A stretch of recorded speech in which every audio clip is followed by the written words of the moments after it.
সকলে পরোয়ানাটা পড়বেন। আমি এখানে একটা লেখা ছাপা মানে দিছিলাম, আমার এক ভাই লিখেছিল যে কথাটা আমি বক্তব্যে বলার চেষ্টা করছিলাম, যে কম আমলে সহজ আমলে বেশি সওয়াব কিভাবে পাওয়া যায়।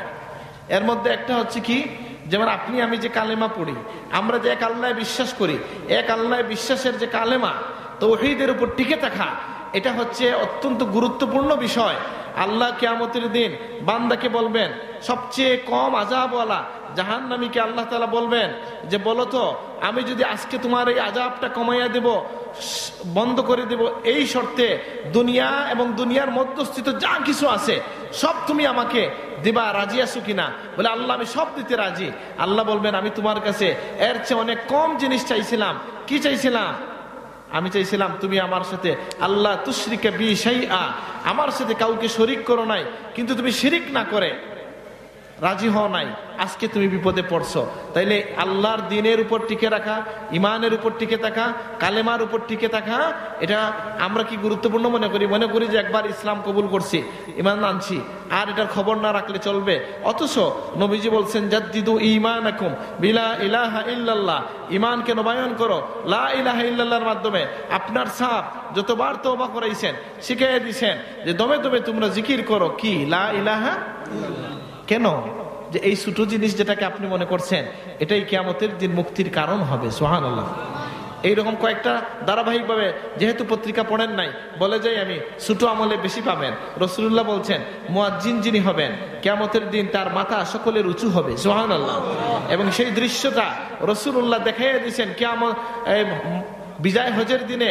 রাসূলুল্লাহ যেদিন বিজয়ের বেশে এসে হাজির হলেন সাহাবায়ে কেরাম নিয়া মক্কা মুকাররমায়, সেই দিন রাসূলুল্লাহ বলেন যে বেলাল তুমি আজকে কাবার পিঠে উঠে আজান দাও। সুবহানাল্লাহ। বেলালকে কাবার পিঠে ওঠার সুযোগ করে দিয়েছে তার সেই বেলালি কণ্ঠের আজান তাকে সুযোগ করে দিয়েছে। সুবহানাল্লাহ।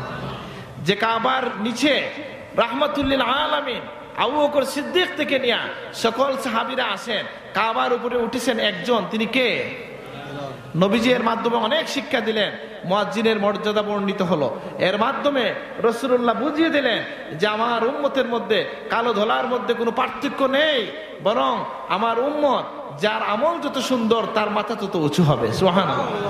এটার মাধ্যমে রাসূলুল্লাহ মেসেজ দিলেন কুফারে কুরাইশদের মধ্যে, আমিরদের কাছে, যারা কিনা এই বেলালকে তপ্ত রোদের মধ্যে কি করেছে, টানা হেঁচড়া করেছে, যার বুকের উপরে তপ্ত বালুকার মধ্যে রেখে দিয়া বুকের উপর পাথর রেখেছে, তিনি বলেছেন আহাদ আহাদ।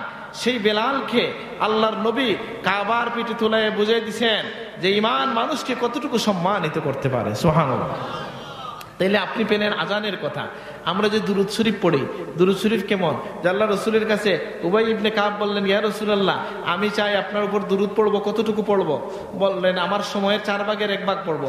নবী বললেন খায়র ওয়াইন জিত্তা ফাখায়র, ভালো, যদি বাড়াও আরো ভালো। তিনি বললেন ইয়া রাসূলুল্লাহ 4 ভাগের 2 ভাগ। বললেন ঠিক আছে, বাড়াইলে আরো ভালো। তোর আবার বললেন ইয়া রাসূলুল্লাহ তাহলে 4 ভাগের 3 ভাগ। নবী বললেন ঠিক আছে, আরো বাড়াইলে ভালো। তিনি বললেন আজআলুলাকা কুল, আমি পুরাপুরি সময়, পুরাপুরি মানে নফল ইবাদতের পূর্ণ সময় আপনার উপর দুরূদ পড়ব। সুবহানাল্লাহ। নবীজি বললেন ইজান তুকফিউকা, হ্যাঁ তুকফিউ হাম্মাক ওয়া তুগফার যামবাক, তুগফার যামবুক, তুকফিউ হাম্মুক ওয়া তুগফার যামবুক। তুমি যদি এই কাজ করতে পারো যে সারাক্ষণ আমার উপর দুরূদ পড়ো, তাহলে তোমার সকল দুশ্চিন্তা দূর হবে, সকল গুনাহ মাফ হয়ে যাবে। সুবহানাল্লাহ। আল্লাহু আকবার। বলেন তো আমাদের পীর মুর্শিদ দুরূদ শরীফ পড়তে বলছেন কিনা? যেহেতু দেখলাম এখানে আমার দাদা সাহেবের রিসালে সব, তাহলে বুঝা যাচ্ছে সিলসিলায় ফুলতুলি আছে এখানে নাকি? যেহেতু আসি আমি ওনার কথাগুলোই স্মরণ করাই দিচ্ছি। এইভাবে ছোট ছোট আমলের মাধ্যমে আপনি যে অজু করেন বিস্মিত হবেন। অজু করে যদি রাসূলুল্লাহ বলছেন কেউ যদি পরিপূর্ণরূপে অজু করে, মিশকাত শরীফে হাদিসটা পাবেন। পরিপূর্ণ অজু বলতে কি, একটা হলো উসুম দুসুম অজু আছে না, আর একটা হলো খেয়াল কইরা অজু করা। পশ্চিম দিকে বসে কম পানি দিয়া দুরূদ মানে দোয়াগুলো পড়ে পড়ে যে খেয়ালের সাথে যদি অজু করেন, ইসবাগুল অজু, যেটা সুন্দর করে অজু করে কথা না বলে 2 রাকাত নামাজ পড়েন, আপনার আগের সব গুনাহ মাফ হয়ে যায়। সুবহানাল্লাহ। তবে ওই গুনাহ মাফ হবে না যে আরেকজনকে আপনি তার জমিন আদা কি আর খাইয়ে লাইছেন, বুঝেন না? ওইটা কি হবে? ওইটা তার হকটা দিয়ে দিতে হবে। অন্যের হক নষ্ট করছেন, এটা হবে না। ঠিক কিভাবে এরকম ছোট ছোট আমল, দৈনন্দিন আমল, এগুলো আমাদেরকে কম আমল অনেক সওয়াব দান করছে। যেমন ফজরের নামাজের যে সুন্নত, নবীজি বলছেন রাকাতা আল ফজর খায়রুম মিনাদ দুনিয়া ওয়া মা ফিহা। ফজরের 2 রাকাত সুন্নত হচ্ছে দুনিয়া এবং তার মধ্যস্থিত সবকিছুর চেয়ে উত্তম। সুবহানাল্লাহ। এখন অনেকের মনে প্রশ্ন, এখন আমাদের হানাফি মাযহাবের মাসআলা হচ্ছে কি, এই কথাটা ধরার জন্য যে আপনি যদি ফজরের নামাজে গিয়া ইমাম সাহেবকে জামাতেও পান, আর আপনি জামাতে ইমামকে পাওয়ার সম্ভাবনা থাকে শেষ রাকাতেও, তাহলে আপনি ওই 2 রাকাত পড়ে ফেলবেন ওই ফজিলতটা পাওয়ার জন্য। কারণ রাসূলুল্লাহ হজরে হদরে সফরে, অর্থাৎ তিনি তার মুকিম অবস্থায়, মুসাফির অবস্থায় এই 2 রাকাত নামাজ ছাড়েন নাই, আপনি এটা পড়ে ফেলবেন। এখন যদি কেউ প্রশ্ন করেন যে ইমামকে রেখে আমি কি নামাজ পড়বো, প্রথমেই আমরা বলবো আপনি প্রশ্নটা করছেন এটা একটা বেদাতি প্রশ্ন। এই প্রশ্নটা কি, কেন? যে ফজরের নামাজের সুন্নত কোথায় পড়া সুন্নত? কোথায়? ঘরে। ঘরে কোথায় পড়া সুন্নত? ঘরে। হুজুর বলছেন, আমি ভালো করে হয়তো বলতে পারবো না, স্বামী কিতাবের মধ্যে এসছে ফজরের সুন্নতের আরেক কয়েকটা সুন্নত আছে। এর মধ্যে একটা হচ্ছে আগে আগে পড়া, অক্ত ঢুকার সাথে সাথে পড়া, কুলিয়া কুল হুয়াল্লাহ দিয়ে পড়া, আরেকটা হচ্ছে ঘরে পড়া, আরেকটা হচ্ছে এরপরে একটু রেস্ট করা।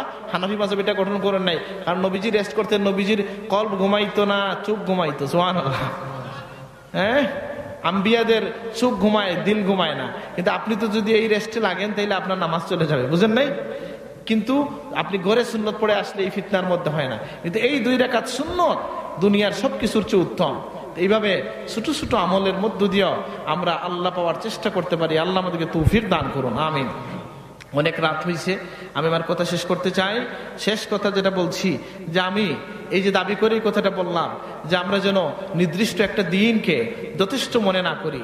একদিন জিন্দাবাদ দিয়ে দিনও হয় না, মসলকও হয় না। এটাকে সব সময় মনের মধ্যে ধারণ করতে পারলেই আমরা সফল হতে পারি। আপনি যদি বলেন, তালামিজের কোনো নেতা যদি বলেন, আমার আলিস্টার কোনো নেতা যদি, কর্মী যদি বলেন যে আমাদের কোনো কর্মসূচি নাই, আমি বলবো কর্মসূচি দেওয়ার মালিক কে, অধিকারী কে? বলে এই মাসলাকের যিনি উদ্গাথা, যার থেকে এটা শুরু হইল, ফুলতলি সাহেবের কর্মসূচি, এটা কি পালন করছেন? উনি বলছেন প্রত্যেক দিন 100 বার দুরূদ শরীফ পড়ো, 200 বার 100 বার ইস্তেগফার পড়ো, 200 বার দুরূদ পড়ো। এটা করছেন? কর্মসূচি কি এটা না? এটা কি এই মাসলাকের কর্মসূচি কিনা বলেন না? তাহলে আমি কি এটা করছি? এটা আমি করব, এবং এটা করলে কেউ উপকৃত হওয়ার চেয়ে বেশি উপকৃত হই কে? আমি নিজে উপকৃত হই। ইস্তেগফার করলে আমার গুনাহ মাফ হয়, আমার রিজিক বৃদ্ধি পায়, আমার সন্তান সন্ততি বরকত হয়। সুবহানাল্লাহ। দুরূদ শরীফ পড়লে আমার 10টা গুনাহ মাফ হয়, 10টা দরজা বুলন্দ হয়, 10টা নেকি লেখা হয়। সুবহানাল্লাহ। তা আল্লাহ তাআলা আমাদেরকে তৌফিক দান করুন। আর মনে রাখবেন যে এরকম ছোটখাটো অথবা আজগুবি প্রশ্ন শুনে, যেমন আমাকে কালকে কুলাউড়ায়, এটা কুলাউড়াই তো, মানে কোথায় যেন গেলাম, যে আপনি ছিলেন আপনি ছিলেন তো বরমচালে গেলাম, তো এক ছেলে এসে বলতেছে যে কে নাকি তাকে প্রশ্ন করেছে, আল্লাহ বললেন শবে কদর, আমরা করি শবে বরাত, বলেন নাউজুবিল্লাহ। তাকে জিজ্ঞাসা করতে হবে, তুমি শুধু কোরআন মানো, হাদিস কি মানো না? শুধু কোরআন মানলে কি ইমান হবে? বা কোরআনের উপর তো ইমান হবে না। আল্লাহ তো নবীর কথাকে আল্লাহ সার্টিফাই করেছেন।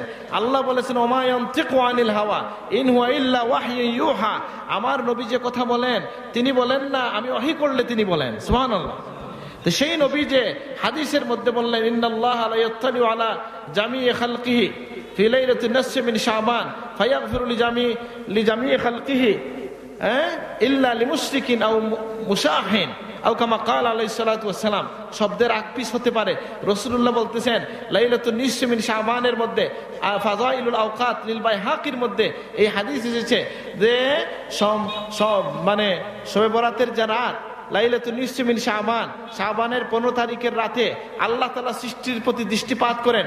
সেই দিনে তিনি আল্লাহ তাআলা 2 জন ছাড়া সবাইকে মাফ করেন। সুবহানাল্লাহ। সেই 2 জনের নাম শুনবেন।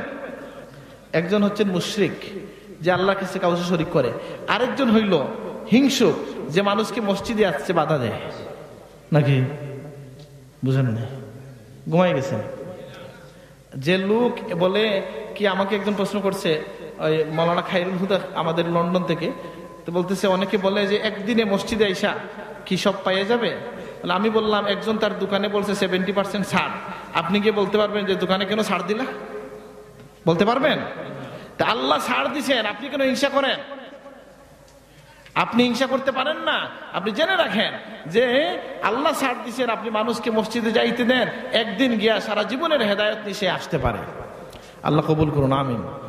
তো আমাদের কথা, সংক্ষিপ্ত কথা, যে আমরা যেন দিনটাকে পরিপূর্ণভাবে মানি, রাসূলুল্লাহর তরিকা অনুযায়ী দিন এবং ইসলামের পথে আমরা হাঁটার চেষ্টা করি, এবং সেই তরিকা, সেই পথ বাতলে দিয়েছেন যুগে যুগে আউলিয়া কেরাম, এবং সেই পথের একজন দায়ী ছিলেন আমাদের পীর ও মুর্শিদ। আমরা যেন এটার উপরে অটল থাকি এবং তার কর্মসূচি যেগুলো, কথা যেগুলো, সেগুলোকে টিকিয়ে রাখার থেকে আমল করার চেষ্টা করি। আল্লাহ আমাদেরকে তৌফিক দান করুন, আমিন। আসসালামু আলাইকুম।